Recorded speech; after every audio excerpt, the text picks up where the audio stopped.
where you're looking and what you're looking at, and not only that, it can detect your emotions. It detected about 25 different human emotions, so it can tell when you're looking at the screen whether you're distracted or perplexed or confused or frightened, and it can adjust the content to what you're seeing. Just as if I'm in a conversation with you, I can change what I'm saying based on what I see your emotional response is. So the ultimate way that we interact with our devices is to actually go inside them. And that's what we call virtual reality. It's to disappear into the device itself. And you've heard about VR. It's the goggles that you put on. And having tried all of them, I have to say it really does work. Okay, you are transported to a different place for a very particular reason. The reason is that this technology works on a different part of your brain than the brain that you use when you're watching a screen or reading something. Okay, so it's just as if in cinema, the reason why movies work is because there's a trick on your brain. So you see a cartoon of Mickey Mouse throwing a baseball, you think that there's actually movement, but there is no movement because it's just a series of still pictures, one after another. And if the technology is tricking your brain to believe that there really is movement. And VR works the same way. It's tricking your brain in a certain way, your brain system, to believe that there's real presence in a real world when there isn't. So there are two kinds of VR right now. There is this immersive kind you get with the covered goggles, the one I was just talking about. And then there's one called AR or MR, you haven't decided yet, mixed reality, augmented reality. And there you have a pair of clear glasses, magic glasses that you put on, and then you will see a virtual chair or a virtual glass, and you can walk around it and inspect it and even move it with your virtual glove, and it feels like it's really there. And when you take off the MR or the VR goggles, you don't remember having seen something. You remember having experienced it. You remember having felt that it was there. Okay?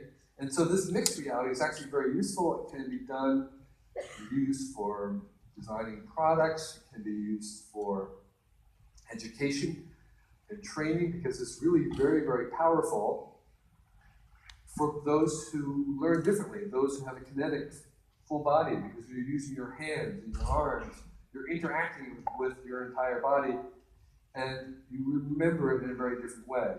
And it can also be used for the future of the office. That's Microsoft's vision, where you don't have an office full of screens. You have as many screens as you want. They're all free, big, small, tiny, and having tried these, they're very effective. They're just like regular real screens. You have a mouse, a virtual mouse, and all kinds of devices to use them. And so you just put on your magic glasses, and then you have your own office. And of course, you can have a virtual colleague as well. And that mix, that power of mixing the real and the virtual is really demonstrated a couple of years, last year with the Pokemon Go craze, which was really bad virtuality, bad VR, but it was showing the power of what happens when you mix those two together. So I think that this has a lot of promise, but I've been saying that for a very long time. So Jared Lanier invented virtual reality in 1989, and he already invented the goggles and the gloves, and it was really pretty good. You could have a shared space. And that's me, actually, in 1989, trying it out, and then coming back and saying, this is going to change the world. And nothing happened for 25 years. And the reason why nothing happened was because that technology, which was pretty good, cost in today's dollars about $1 million. So it was just way too expensive. And what's happened in the last 25 years has basically been smartphones, which had three technologies that became commodities and buried in them. The navigation, the very expensive navigation, head tracking stuff is built into your accelerometer, and the screens, the goggles themselves are using the same technology as the screens of the phones, and then the little video processing chip used to become whole refrigerator size equipment. Now it's just again a few dollar chip. So as these became commodities, it made possible virtuality as a commodity. And what's still lacking, though, the reason why it still hasn't quite caught on, is that more than 50% of your experience happens because of the tactile audio components, and we still haven't figured out how to really make cheap gloves and other kinds of tactile feedback for the cheap consumer varieties. What this is doing, the point of what I'm talking about, is that we're going to move from thinking of the internet as an internet of information, as an internet of data, to an internet of experiences.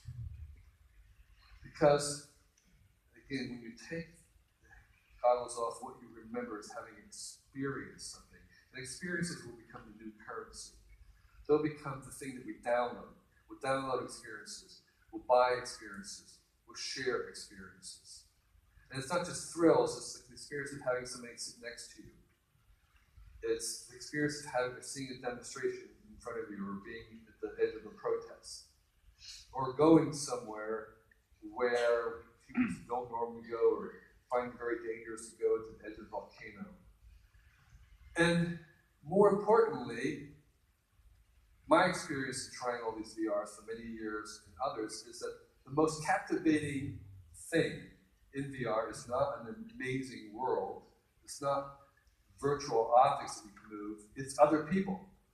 And when other people are involved, you feel as if they're there. You know that they're not there, but you feel as if they're there. So VR, the idea of kind of a lone teenager up in the bedroom by him or herself, is not really correct, because VR is going to become the most social of all the social media. And that telepresence really does work. I have tried a number of different types, and it's really kind of weird because it's so convincing that I feel uncomfortable being close to that virtual person. I'm feeling I'm invading their space, even though I can put my hand right through them. And this is just a little hack showing how having the two people with visors on kind of ruin it, but there's a hack so even their faces can show inside this mutual augmented reality space. Even if those avatars in VR are not 100% photorealistic, those avatars capture the body movements of the person who's at the other end of them. So they have the full personality of that person. They look a little bit like them, and they have their voice. And if they have eye contact following you, those three things seem to be enough to really convince this other part of your brain that you're really there. The most common demonstration for VR is to put the goggles on, you're in a room, a standard office room, and then they have the same room inside VR, a virtual version of it, and then they drop the stairs away, the floor away, and they have a plank that's like a kilometer down, and they ask you to walk across that plank. Nobody can do it. It's like your knees are shaking, and you're sweaty and nervous, and you're nauseous, because you know you're standing in the same room you were before, but your body is telling you you're going to die, that you need to step back, because it's operating on a different part of your brain.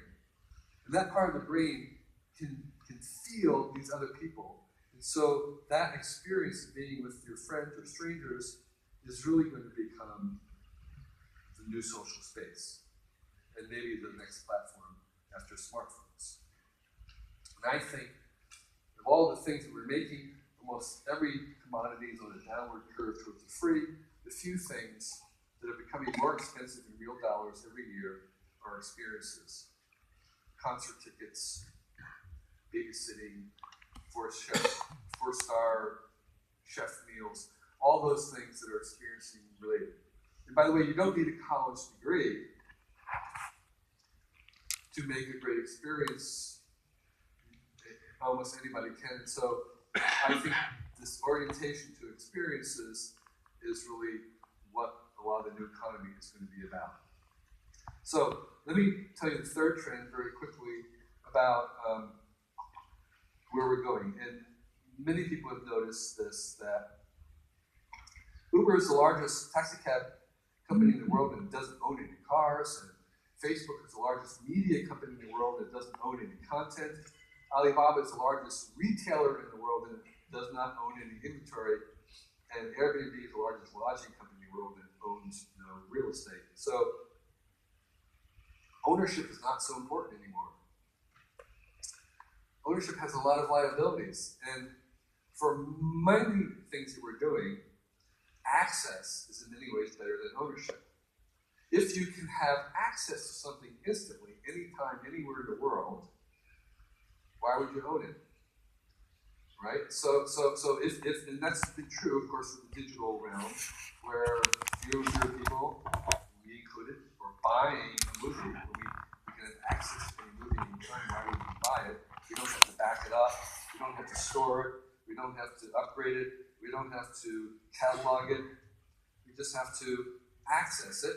The same thing with music, of course. Why own music when you could access any music anywhere?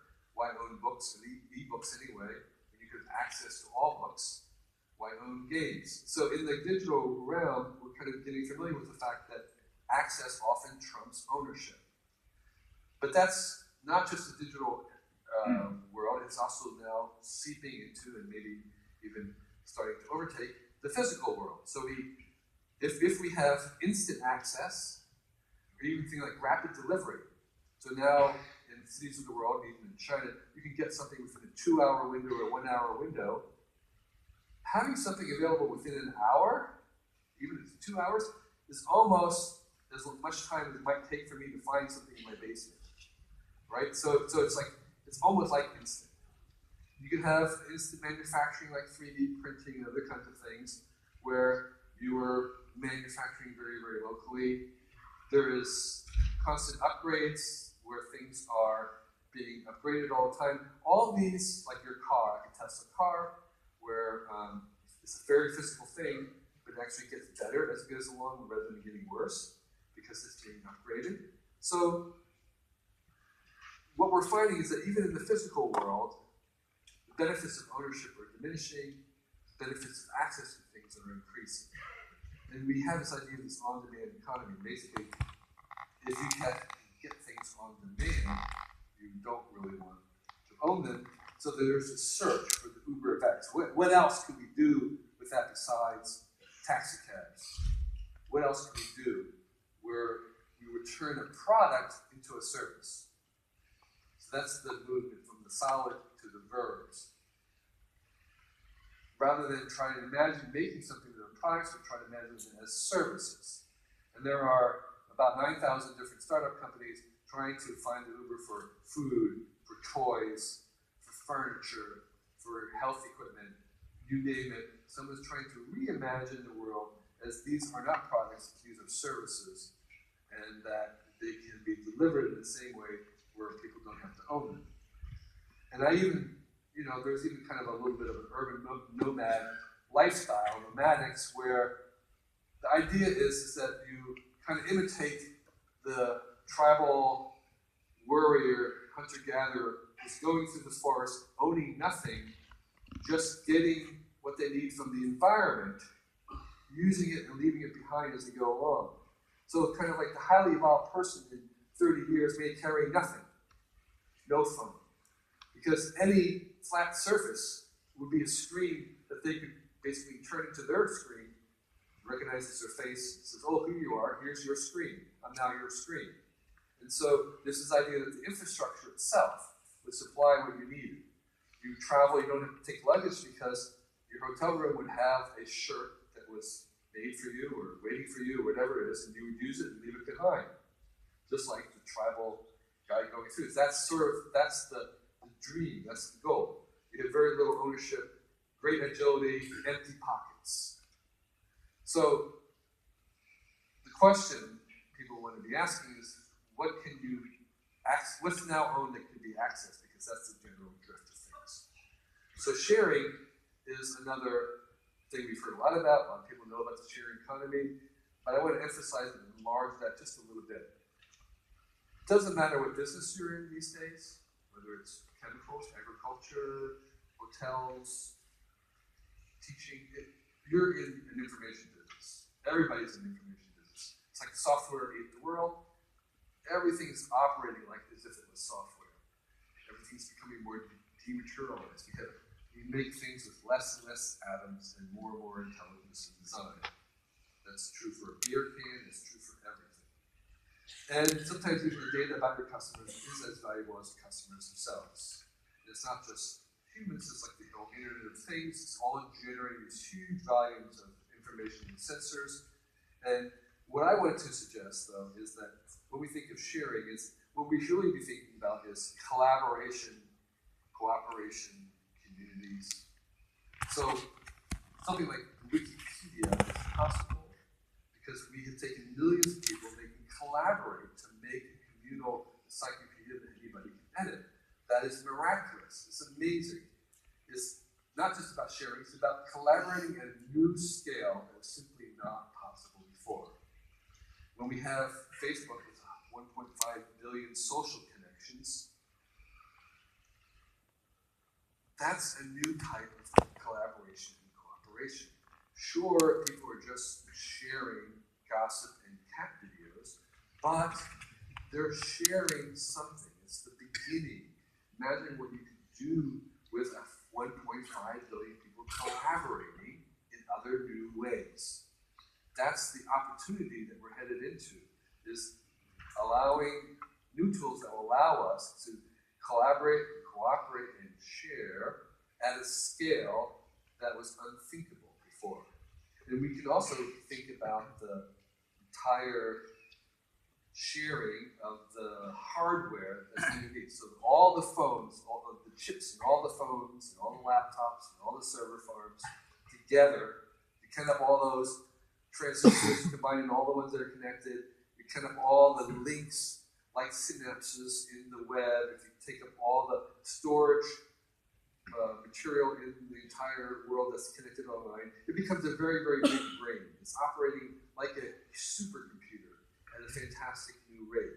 So this machine, planetary machine, is sort of a global machine, and it has like a kind of like a heartbeat almost. And you have financial movements throughout the world, all in synchrony on one day. It's 1 days, and all this data that we're collecting. And by the way, VR is going to collect an immense amount of data from us. All this kind of data and everything is flowing through it. And we have issues with the amount of data that people are collecting and that know about us. And I think it's inevitable that more of our lives are going to be tracked in 50 years than today. That's inevitable. What's not inevitable, what we have a choice about, is how it's collected, whether we can domesticate it or not. I have a suggestion about one choice we have, which is that we want that information to be mutually symmetrical, covalent. I call it covalence, meaning that if they're watching us, we have to watch them. If we're being tracked, we have to track the trackers. That symmetry is actually something we're used to because we evolved for hundreds of thousands of years in small clans where we tracked each other all the time. There was very little, what we would call privacy in the clan. Every day, all day long, we knew what each other was doing. It was comfortable because it was mutual. It's not mutual often now, which makes it uncomfortable, but there are tools and technologies which we can use to restore that symmetry.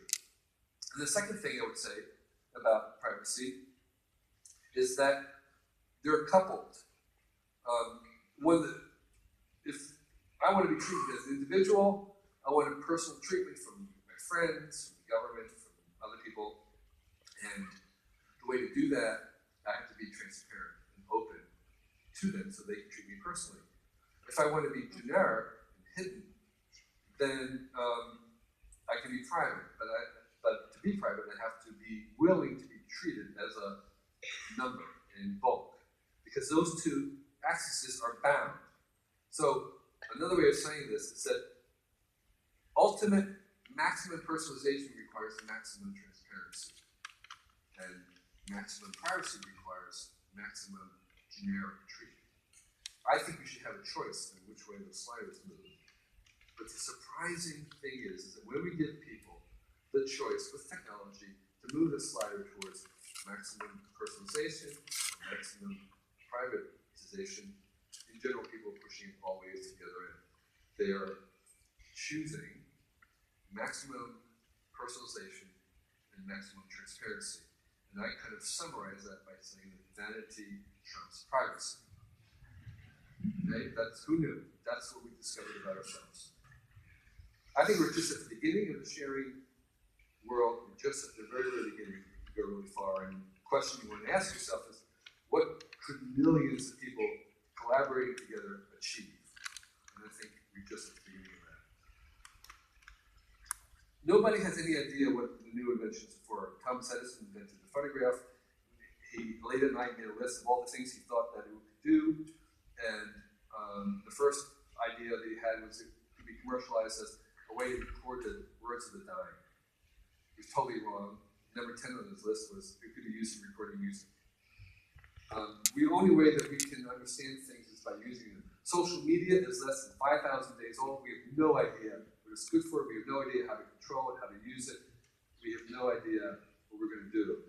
And I think that just as we spent, each of us, 4 or 5 years learning how to read and write, we didn't just learn by sitting around books, by having friends who had books. We actually had to study it.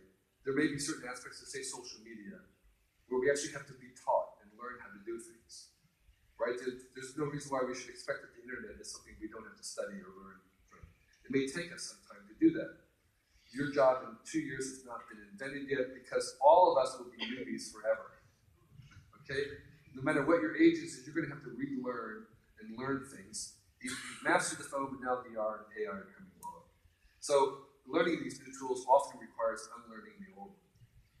And the major thing, we have something called design thinking process, which has many different variants, but the one that in terms of application to this kind of a place, that I reduce this to try to make, then think and plan, and then repeat. In other words, the first thing you do is to make something, to do something. And it's in the doing that we learn.